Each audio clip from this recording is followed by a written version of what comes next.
Alors aujourd'hui, je suis avec le pasteur Robert Baxter qui a organisé le voyage en Israël dans lequel je me trouve actuellement. Donc c'est grâce à cet homme que j'ai pu aller faire ce voyage magnifique avec un programme magnifique.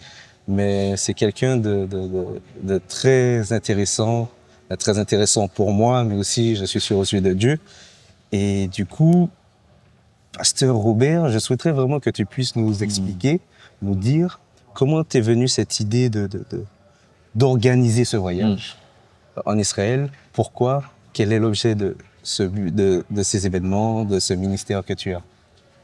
Bon, déjà, c'est mon 15e ou 16e voyage en Israël. Wow. Le premier a eu lieu en 2004. Mm.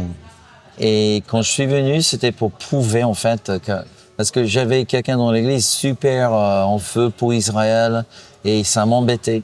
Mm. Donc, j'ai fait mon premier voyage en 2004 pour prouver qu'il n'y avait rien de particulier ici. Et c'est là où j'ai fait une rencontre avec Dieu Wow. qui m'a vraiment bousculé.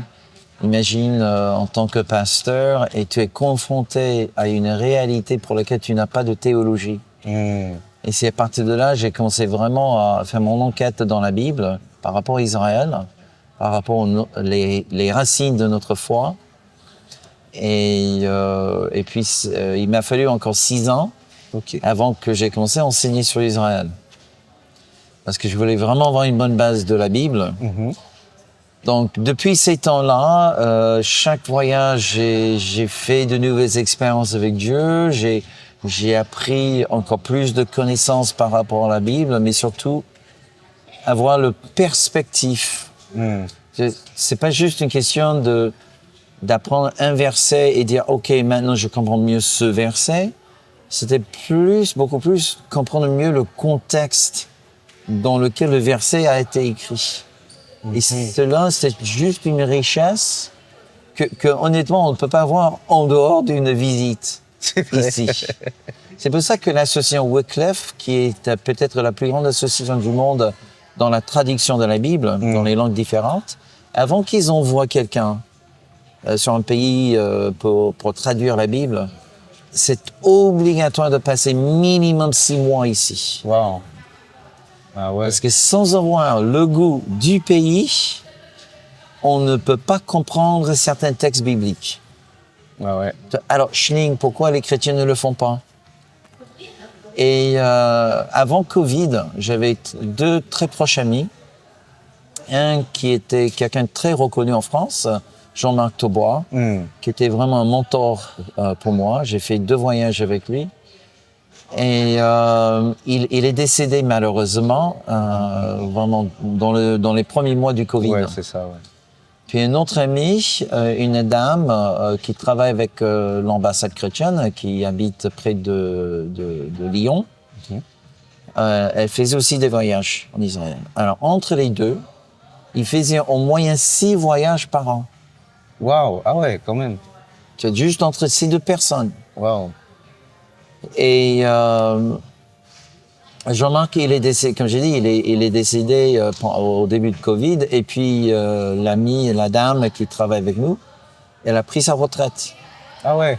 Elle dit, je n'organise plus de voyage. Donc déjà, je me suis dit, tiens, la France serait en déficit de 6 voyages par an. Et au moment où il y a de plus en plus d'intérêt chez les chrétiens par rapport à Israël. C'est vrai. Je dis, Seigneur, ce n'est pas le temps de baisser le nombre de possibilités, c'est le moment d'augmenter. Et c'est pour ça que je dis, je n'ai jamais voulu organiser un groupe. Ah ouais. Jamais. J'ai dit non, j'ai fait mes voyages en groupe, j'ai pas aimé les voyages en groupe. J'ai dit, Seigneur, OK, c'est pas mon truc, j'ai pas cette grâce, j'ai pas cet appel. Mais j'ai fait un voyage au mois de mars l'année dernière, 2024. Oui, 2024, oui. Tout de suite, au milieu de la plus mauvais moment de guerre. Ouais. Et c'est là que Dieu m'a dit, tu amènes un groupe en mars 2025. Wow. J'ai dit, mais Seigneur, je ne veux pas amener un groupe. Il dit, tu amènes un groupe. Et c'est comme ça que, voilà, maintenant, on a en projection un groupe en 2026. À savoir que l'ambassade chrétienne organise tous les mois à l'automne des voyages autour de Tabernacle, la fête de Tabernacle. Et oui, moi je compte organiser aussi longtemps que Dieu le veuille un groupe, un voyage au mois de mars. Au mois de mars. Donc plutôt sur un rythme d'une fois par an, à peu près. Ok, non, c'est très intéressant parce que je peux confirmer, faisant partie du voyage, que ça change tout. C'est-à-dire que pour moi, qui enseigne l'hébreu et tout, la terre parle plus que les mots. C'est-à-dire que la terre parle. Oui, la terre parle. Tout à fait. Donc franchement, je vous encourage pour mars prochain. De toute façon, je vais rester en contact avec le pasteur Robert, vous communiquer. Donc si on a l'occasion de faire plus, on fera, mais avec le pasteur Robert qui connaît très bien les lieux, qui a les contacts, c'est génial. Et tu as parlé de l'ambassade chrétienne. Oui. Est-ce que tu peux expliquer c'est quoi un peu? Oui, tout à fait. En 1980, c'était le début de l'embargo pétrolier. Suite à la guerre de 60, il y avait la guerre de 67 et puis la guerre de 73 ou quelque chose dans ces alentours. Je me souviens, il y avait tant de guerres ici. Ah oui, c'est ça. Mais suite à ça, en fait, les pays d'exporteurs pétroliers ont menacé les pays occidentaux d'un embargo s'ils ne retiraient pas leur ambassade de Jérusalem. Ok. La totalité des pays, y compris les États-Unis, ont retiré leur ambassade et puis elle l'a placée à Tel Aviv. C'était lors justement de la fête des Tabernacles, un groupe de chrétiens était en prière et Dieu leur dit « Je ne veux pas que mon peuple en Israël n'a pas de témoins chrétiens. » Et c'est là où ils ont décidé, voyant tous ces ambassades quitter Jérusalem, ils ont dit non, on va donner de la légitimité à la paix de Dieu sur Jérusalem. Et c'est là où ils ont ouvert l'ambassade chrétienne. L'ambassade chrétienne. Donc cela existe depuis 1980. L'objectif en Israël, c'est de démontrer l'amour du Christ à travers les actions humanitaires et de charité. Donc, ils font partenariat avec pas mal d'associations juives qui sont sur le terrain.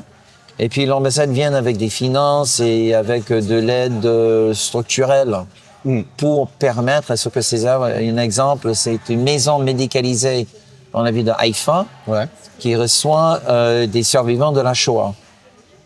OK. Et on appelle ça la maison de l'ambassade chrétienne. Wow. Tu vois, et on prend soin d'une soixantaine de personnes âgées avec un appui médical, psychologique, etc.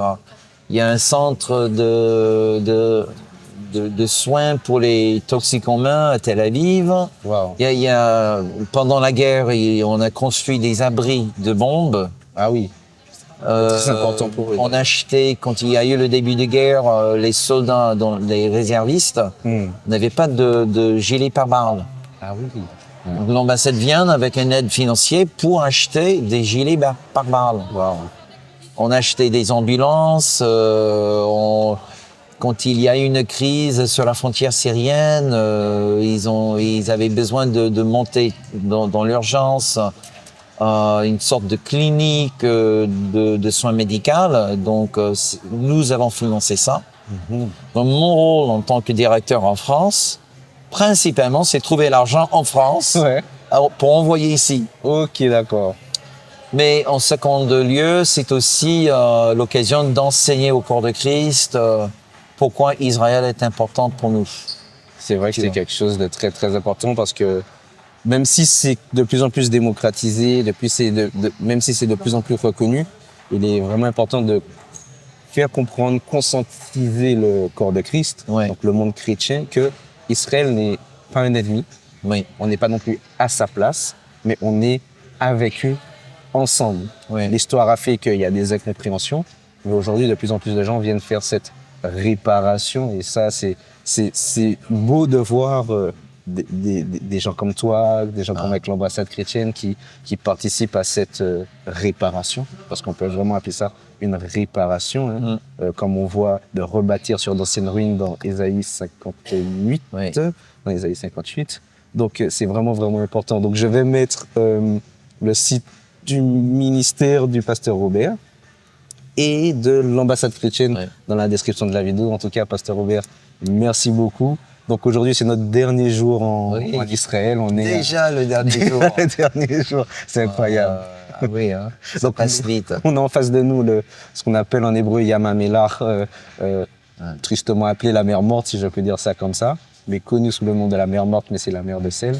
Et donc on va profiter des derniers temps ensemble. Voilà, oui, tout à fait. Et j'aimerais vraiment te remercier, Kevin, parce que je sais que tu as vraiment un cœur pour Israël, un cœur pour les racines hébraïques. Et vraiment, tout le monde qui soutient cet homme, continuez. Allez, il mérite votre soutien. Amen. Et je dis ça vraiment, ce n'était pas sollicité, d'accord? Oui, C'est non, gratos ce vraiment que pas. je donne. C'était pas sollicité, mais vraiment, j'aime beaucoup ton cœur. Amen. Et je t'apprécie beaucoup. Merci. Et je souhaite vraiment que Dieu continue à faire étendre ton ministère en France, Amen. parce qu'on en a besoin. Amen, amen, amen, amen. Donc écoutez, en remerciant le pasteur Robert, n'oubliez pas, en mars 2026, organisation de voyage avec le pasteur Robert. Peut-être que je serai là, ne sait-on jamais. Il a dit qu'il manque de voyages, donc moi-même avec Eyor et avec, j'espère, le soutien du pasteur Robert parce que je vais le solliciter, on va voir pour organiser plus souvent, pour rajouter des voyages Amen. en Israël parce que c'est quelque chose d'important. Oui, tout à fait. Merci beaucoup, pasteur Un Robert, plaisir. et à tout le monde, shalom. Shalom.